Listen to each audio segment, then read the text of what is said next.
హే కృష్ణ యదుభూషణ హార్ని టస్సల ముందు గెలిచినా ఓడినా నన్నే నవ్వులు పాలు చేస్తావు కదయ్యా. అదేమిటి? అంతే కదా, గెలిస్తే భోస్ ఆడదానిపై గెలుపంటారు, ఓడితే ఆడదాని చేతిలో ఓడిపోయానంటారు. ఆడదంటే అంత అలుసుగా ఉందా? అలుసు కాదు, భయం. అందువల్ల ఈ కేసు వదిలేయి, లేదా కనీసం ఓడిపో. హ, హ, హ, హ. అంటే నేను గెలుస్తానని భయంగా ఉందా? అదేమిటి, కాలికేస్తే మెడకేస్తావు, మెడకేస్తే కాలికేస్తావు. అలారం పెట్టి మీరే నేర్పించారు కదా. అవును కదా, అందుకే గురుదక్షిణగా ఈ కేసు మా నెయ్. ఆ ఓ కటి ఆ డ కు అన్ డి. వెరు కూని మర్డర్ కల్పబుల్ హోమిసైడ్. సారీ, కావాలనే లాగావు. ఊదనా? రాధా, నాతో పెట్టుకోవద్దు, ఓడిపోతావు. నీ తొలి కేసులో గెలుపు తీపంతా దీంట్లో చేదెక్కిపోతుంది. చేదు కూడా ఒక రుచే. అందరూ అస్తమానం అన్ని కేసులు గెలిచేస్తున్నారా? రాధా, మాట విను. నేను ఇంట్లో నీ మొగుణ్ణి కాని కోర్టులో వీరభద్రుణ్ణి. నిన్ను నీ బొండం క్లయింట్ ని చిప్స్ కింద వేయించి కర్రకర్ర నవిలేస్తాను. సునాయాసంగా. డ్యూటీలో ఆలి చూరి అనే దయాదాక్షిణ్యాలుండవు. నిన్ను ఆ దేవుడు కూడా కాపాడలేడు.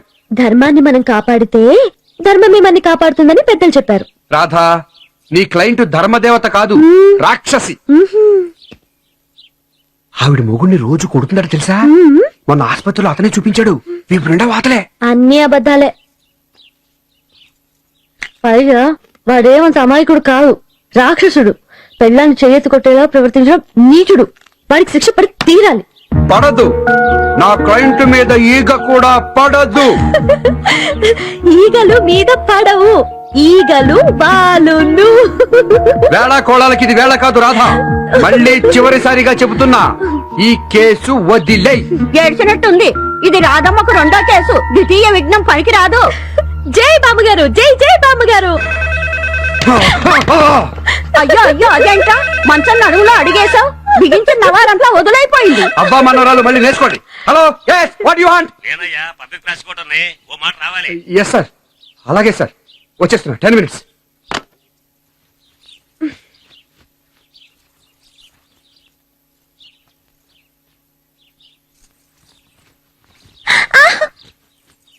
నాకు ఓటేశారని బామ్మగారి మీద కోపం వచ్చిందా?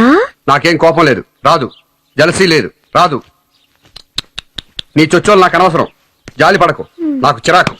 చొచ్చోలు కాదు మహాప్రభు, చొక్కాలు. చొక్కా లేని కోటు, రైక లేని కోక.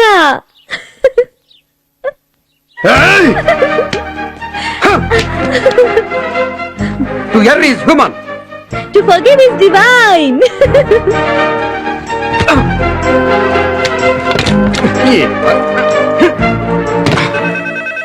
కమింగ్ కమింగ్ కమింగ్ కమింగ్ అన్నానా? Coming sir. I said 10 minutes sir. ఒరే కోపారావు, పంచం తొడుక్కోరా.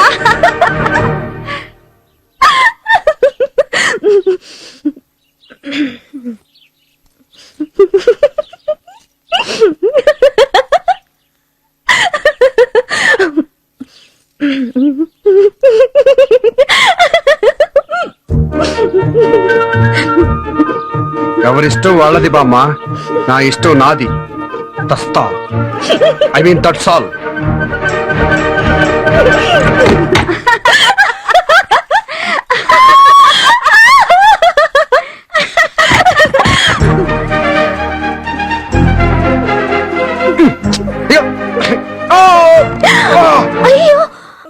నీ భానుసుతి, ఐ మీన్ నీ సానుభూతి జాలి నాకు అక్కర్లేదు. I'm going. నేనేం భయపడి పారిపోవడం లేదు. నాకు నీ మీద కోపం లేదు, అసలు ఎంతకైనా లేదు. పనుంది, దట్స్ ఆల్.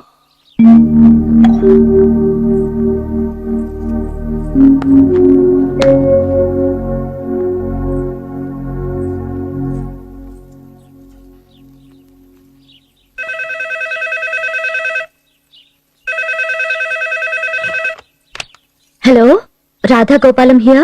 మీరెవరండి? రాధా, నేనే నాన్నని, జస్టిస్ జగన్నాథాన్ని. హలో నాన్నగారు, ఈయన ఎక్కడికి వెళ్ళారో ఎక్కడున్నారో? నువ్వు పద ముందు, వాడు వచ్చాక నేను చెప్తాగా. ప్లైన్ కు టైం లేదంటున్నావు, వాడా కోపంగా వెళ్ళాడు.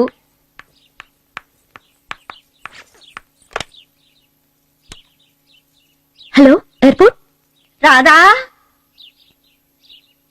రాధా, ఒక్క గుక్కెడు పాలు తాగెళ్ళమ్మా. వెళ్ళొస్తాను. ఏదైనా తాగి నిల్చొని వెళ్ళకూడదు, ఒక్క క్షణం కూర్చొని వెళ్ళు. వస్తానండి. ఓ మై గాడ్, రేపు కేసు ఉంది. నా తరఫున వాయిదా అడగమని ఆయనతో చెప్పండి. బాయ్. అలాగేనమ్మా, శుభం, జాగ్రత్త.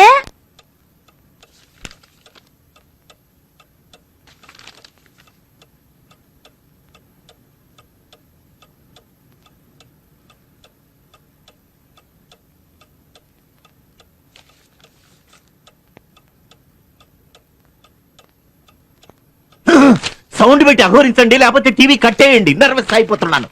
నీకు డిస్టర్బ్ కదా అని. డిస్టర్బ్ వెర్బు, క్రియ. డిస్టర్బెన్స్ అనాలి. నా ప్రాణానికి ఇంగ్లీష్ ఒకటి, తెలుగులో ఏడవండి చాలు.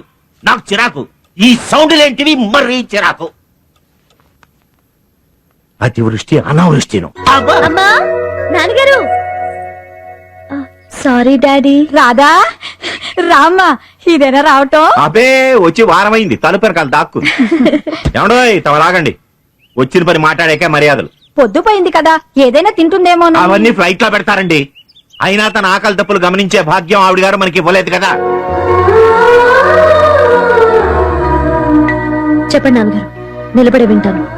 నాన్నగారు అని పిలవకు. నిన్నిప్పుడు పిలిపించింది కూతురుగా అనుకుంటున్నావేమో. కాదు, ఒక కేసులో సాక్షిగా. రామ్మా, కూర్చో, ఈ చూస్తాను. ప్లీజ్, తమరు లోపలికి అఘోరించి అక్కడ పడేసిన ఫైల్ ఇలా తగలేస్తారా? పోయినేడాది ఒక కుర్రాడు డాక్ బంగ్లాలో నిన్ను రేప్ చేయబోయాడని, నువ్వు వాడిని హడలుగొట్టి తగలబెట్టేంత పని చేశానని చెప్పావు. అవును, గుర్తుంది. వాడి పేరు రజనీకాంత్, ఒక ఎమ్మెల్యే గారు అబ్బాయి, తిరుగుబోతు. అది తెలియక అతని కారెక్కాను. అప్పుడు ఈ దౌర్జన్యం ఎప్పుడు ఎక్కడ జరిగింది? వైజాగ్ భీమ్లీ రోడ్ లో ఒక డాక్ బంగ్లాలో 2004 జనవరి 1న, న్యూ ఇయర్స్ డే. అదే రోజున రాజమండ్రి బొమ్మూరు దగ్గర ఒక తోటలో న్యూ ఇయర్స్ డే పార్టీలోనే ఒక హత్య జరిగింది. అది ఈ రజనీయే చేశాడని కేసు ఇప్పుడు నా కోర్టుకొచ్చింది. అలాగా? అయ్యయ్యో, అదే అతని మీద ఆరోపణ అయితే తప్పు. ఆ రోజు అతను వైజాగ్ లో ఉన్నాడు. నా మీద దౌర్జన్యం చేయబోయాడని చెప్తున్నానే. ఆ సంగతి నువ్వు కోర్టులో సాక్ష్యం చెప్పి రుజువు చేస్తే అతను నిర్దోషి అవుతాడు, లేదా ఉరి శిక్ష పడొచ్చు. నేను చెప్పింది నిజం నాన్నగారు. అది జరిగిన మర్నాడు నేను మీకు కూడా చెప్పాను కదా. గుర్తుంది.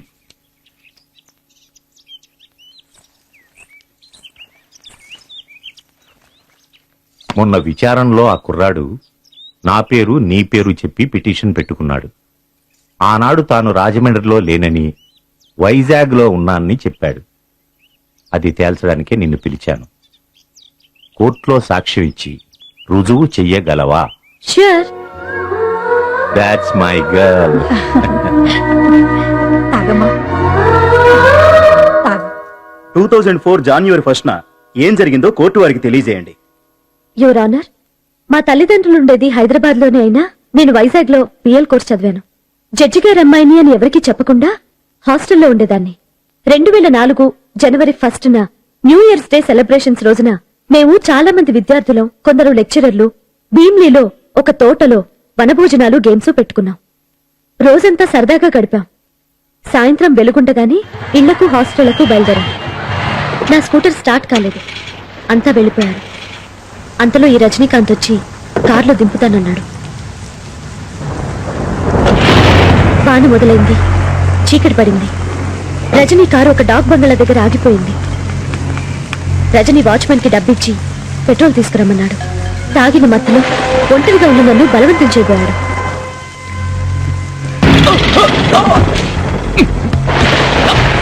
అతన్ని గదిలోకి నెట్టి బయట గొళ్ళెం పెట్టాను. అంతలో పెట్రోల్ డబ్బాతో వాచ్మెన్ వచ్చాడు. అతని దగ్గరున్న డబ్బా లాక్కుని మూలనున్న బాల్చీలో పెట్రోల్ వంపాను. కిటికీలోంచి గదిలో పెట్రోల్ చల్లి కదిలితే నిప్పంటిస్తానని బెదిరించాను.